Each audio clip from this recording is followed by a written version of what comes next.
Hello नमस्कार, सर्वांचे मनापासून स्वागत करते आपल्या चॅनलमध्ये। तर संध्याकाळच्या स्वयंपाकाला सुरुवात केली होती। तर बघू शकता शेंगदाणे माझे संपले होते, तर तेच भाजायला सुरू आहेत मस्त असे। आणि ओळीची पण झोप झालेली आहे। 6 वाजता मी स्वयंपाकाला लागले आहे। दिवस पण आणखीन खूप जास्त आहे। बघू शकता इथं ओळी पण उठली आहे, तिला किचन ओट्यावर बसायचं असतं। तर तिच्यासाठी थोडीशी मला खिचडी बनवायची आहे, साबुदाणा खिचडी। तर चला व्हिडिओ कंटिन्यू करूया। थोडंसं स्वयंपाकाला लवकर लागले होते, कारण शेंगदाण्याचं कूट पण संपलं होतं। आणि ओवीसाठी ना मला साबुदाणा खिचडी बनवायची होती। थोडीशी ओवी आजारी आहे, तिला पातळ जुलाब येत आहेत। तर मला एक जणांनी सांगितलं होतं की साबुदाणा वगैरे द्या म्हणून।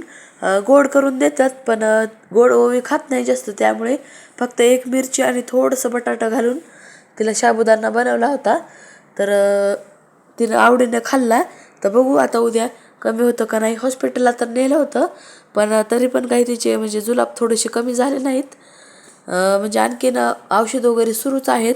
तर तिला हे चारायचं होतं, त्याआधी तर शेंगदाण्याचं कूट वगैरे थंड झालं होतं, कारण गरम गरमच काढलेलं ते व्यवस्थित भरून ठेवलं। आणि बघू शकता अशा प्रकारे खेळत खेळतच लेकरांना चारलं ना, लेकरं आवडीने खातात, मोबाईल पण बघत नाहीत। तर अशा प्रकारे ओवीला मला चारावं लागतं।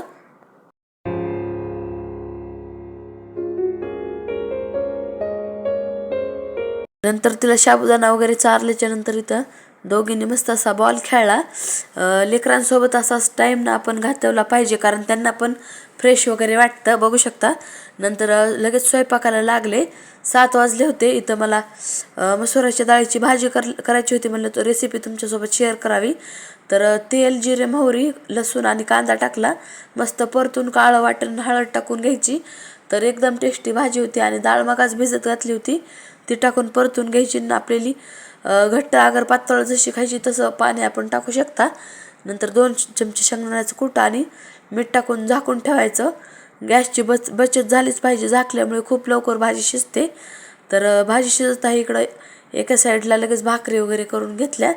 आणि शक्यतो आमच्या घरी ना संध्याकाळचं भाकरीच असतात।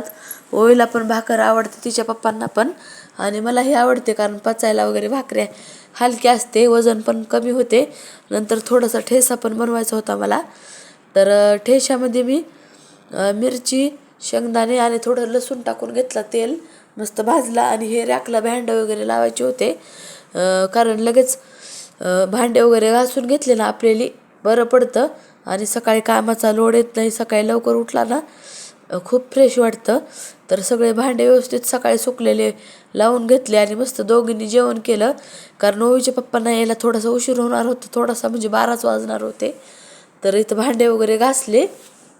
आणि बघू शकता अशा प्रकारे संध्याकाळची माझे कामं वगैरे असतात। सर्व गॅसला एकदा मस्त असं घासणी फिरवते साबण वगैरे लावून, आणि नंतर कपड्याने स्वच्छ पुसून घेते। तर अशा प्रकारे माझं संध्याकाळचं रुटीन असतं। आणि खूप म्हणजे फ्रेश वाटतं सकाळी पण उठल्यावर। इथं दूध पण आलं होतं, ते तापवायचं होतं मला, ते तापवून ठेवलं। तर आजचा ब्लॉग तुम्हाला कसा वाटला नक्की कमेंट करून सांगा। चॅनलवर नवीन असाल तर चॅनलला सबस्क्राईब करा। तर बघू शकता एकदम साफसुथरं किचन, खूप मस्त वाटतं। तर बघू शकता अशा प्रकारे माझं संध्याकाळचं रुटीन मी ठेवते, जेणेकरून सकाळची कामे पटकन होतात। तर सगळीकडला पसारा मी आवरून घेते वेळोने केलेला। चला सर्व कामे वगैरे माझी झाली होती, ओवी पण झोपली आणि सगळे कामे केले ना तर मस्त वाटतं घरामध्ये। सकाळी उठल्यावर पण आपल्याला एक पॉझिटिव्हिटी येते। तर चला आजचा ब्लॉग मी इथेच एंड करते, बाय।